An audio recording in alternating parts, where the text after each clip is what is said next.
Longevity isn't only written in your genes, it's being written right now in your gut. Inside you, there's an entire hidden world, a microscopic city made of trillions of tiny organisms.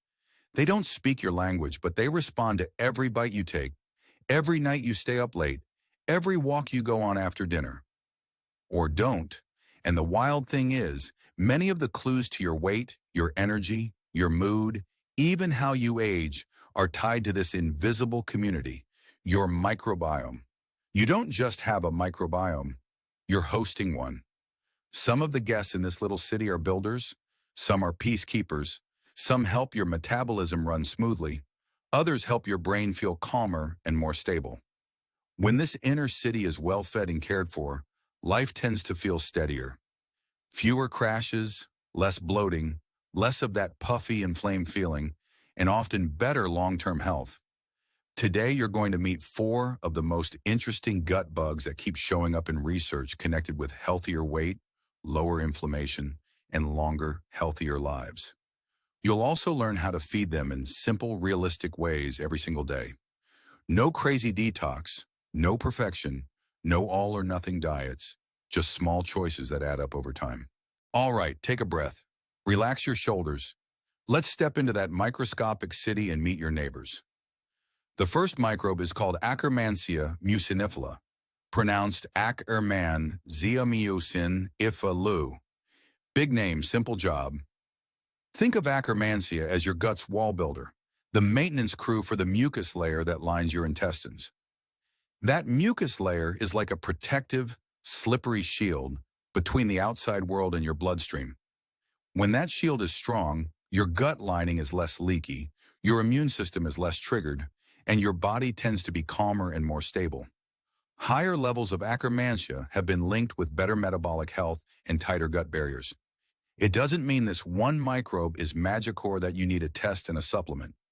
It means that when the environment in your body is supportive, good food, decent sleep, less junk, Akkermansia tends to thrive. It's a sign that the house is being looked after. So how do you feed it? Akkermansia loves polyphenols, those colorful plant compounds you find in things like cocoa, berries, and pomegranate. It perks up for green tea, for cranberries, for onions and garlic gently cooked into your meals. You don't have to eat all of these every day. You just start nudging your plate in that direction. Maybe you add berries to breakfast, or a teaspoon of cocoa to your yogurt. Maybe you use garlic and onion as your base in more dinners. Maybe you swap one sugary drink for a cup of green tea. This microbe also seems to appreciate rhythm more than chaos. That's where time-restricted eating sometimes comes in. Not starving, not pushing your body to extremes, just giving your gut a clear eating window and a real rest at night.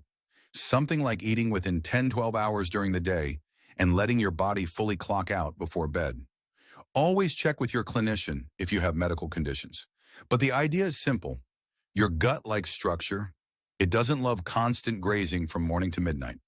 On the flip side, there are things that drain Akkermansia's neighborhood over time. Ultra-processed foods with long ingredient lists, excess alcohol, and chronic late-night snacking. None of these ruin you overnight, but day after day, year after year, they wear down the wall builders. Every time you choose a simple, home-cooked meal over a heavily processed one, you're quietly voting for those little construction crews in your gut.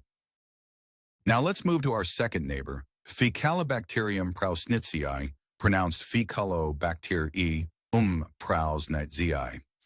We'll call it the peacekeeper. This microbe is one of the top producers of butyrate, a short-chain fatty acid that your colon cells absolutely love. Butyrate is like a premium fuel for those cells. It nourishes them, helps calm inflammation, and supports a stronger, less reactive gut barrier. When your peacekeeper levels are decent, your gut often feels quieter, more settled, less on edge. When F. prausnitzii is low, we often see more gut irritation and flare-ups. Again, it's not that one microbe is the villain or the hero. It's a signal. It's how the ecosystem is doing. So what does the peacekeeper want from you? It thrives on resistant starch and fiber-rich, real food. Resistant starch is a special kind of carbohydrate. Your body doesn't fully digest, but your microbes do. You can boost it with simple habits. Cook potatoes, cook rice, let them cool, and then eat them later in a salad, stir-fry, or reheated dish.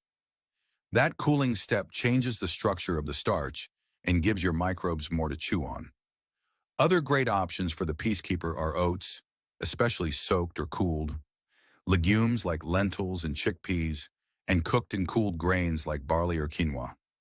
Think of meals like potato salad made with olive oil and herbs, leftover rice used in a veggie stir-fry, lentil soup, or overnight oats in the fridge waiting for you in the morning. There's another habit this peacekeeper absolutely loves, a gentle walk after meals, just 5 to 10 minutes. Nothing fancy. You can walk around the block, pace your hallway, or move around your living room. That tiny bit of movement helps bring down blood sugar spikes, improves circulation, and sends a message of safety and stability through your whole system. Your microbes are listening to that too.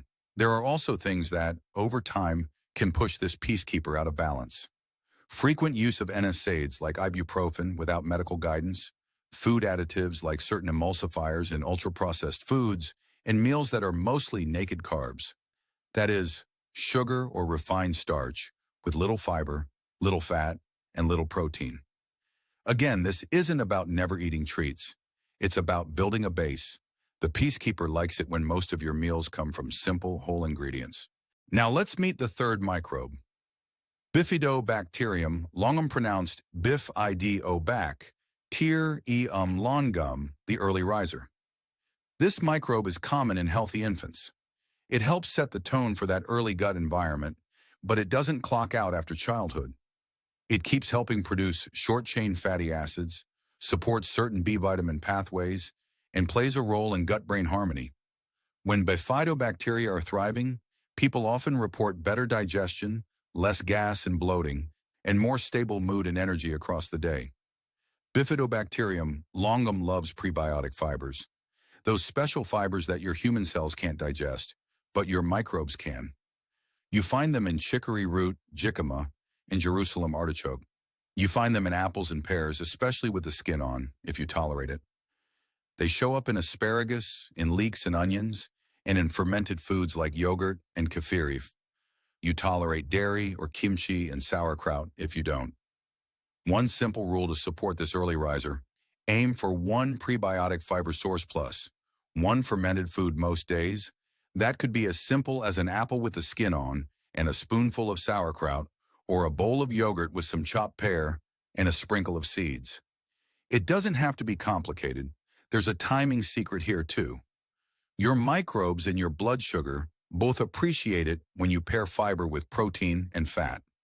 Instead of eating fruit alone on an empty stomach, you might have apple slices with nut butter or pear with a small handful of nuts, or yogurt with fruit and seeds. This helps avoid sharp sugar spikes and crashes, which can disturb that inner ecosystem.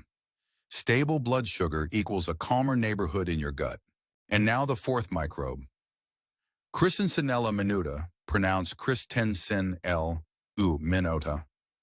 The lean companion. This one keeps showing up in research on lean, long-lived populations. People who tend to carry less visceral fat and have healthier metabolic markers. Christensenella seems to love a lifestyle that is not dramatic, not extreme, but quietly solid.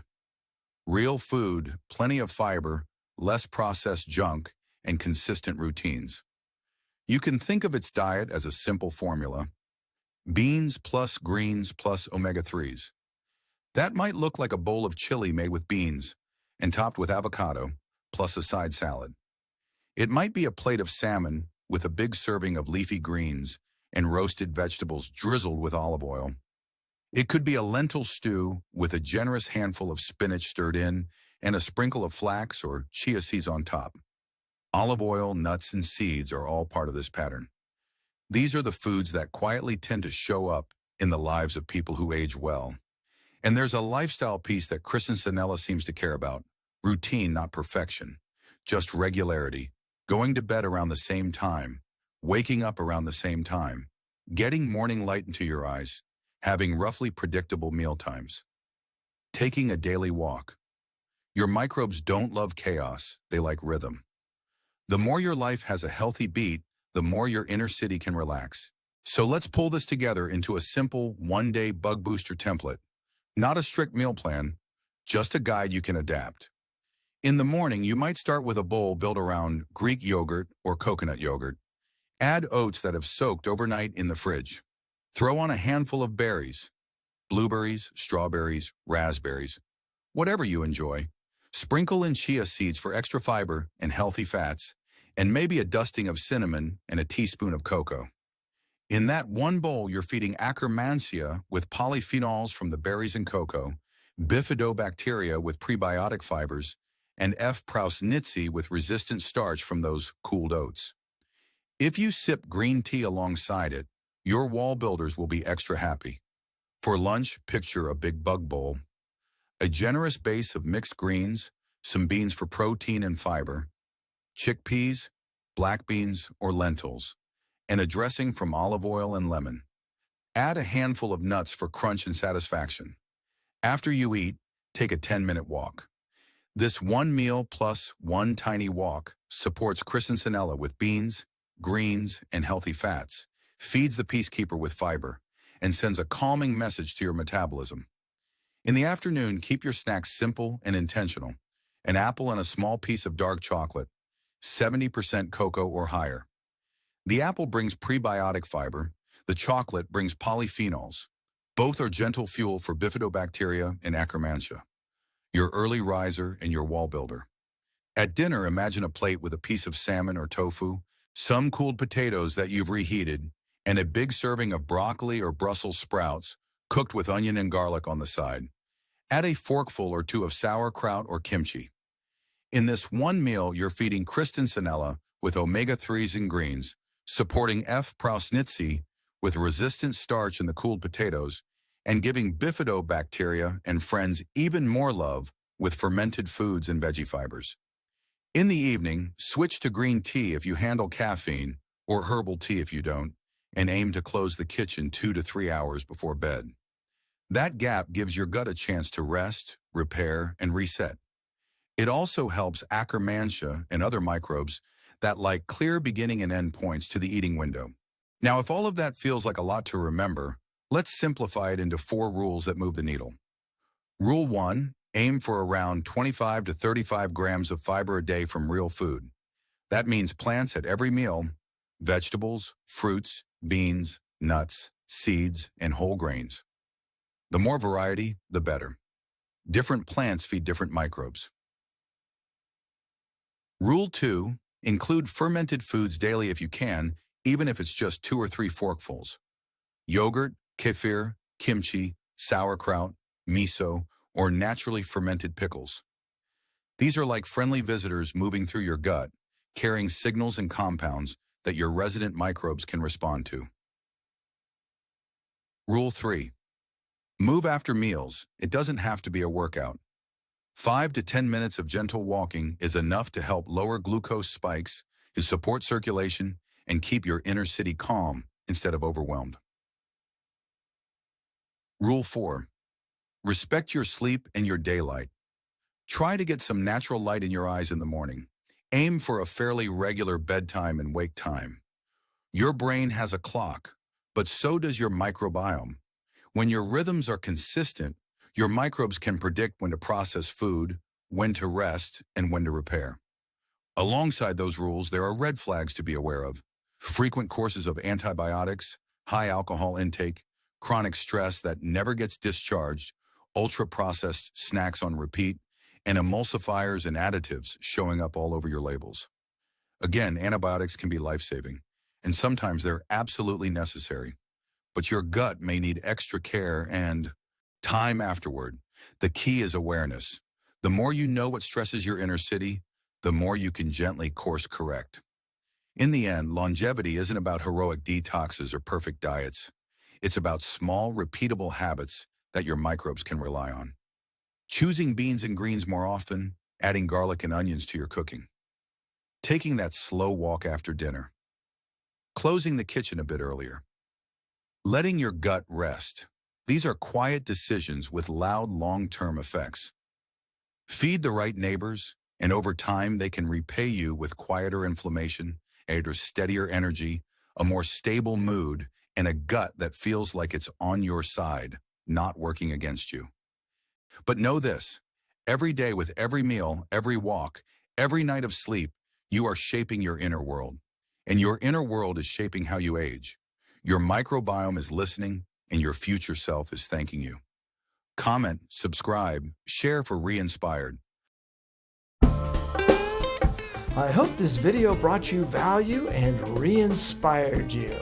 If so, please subscribe, hit like, and leave a comment.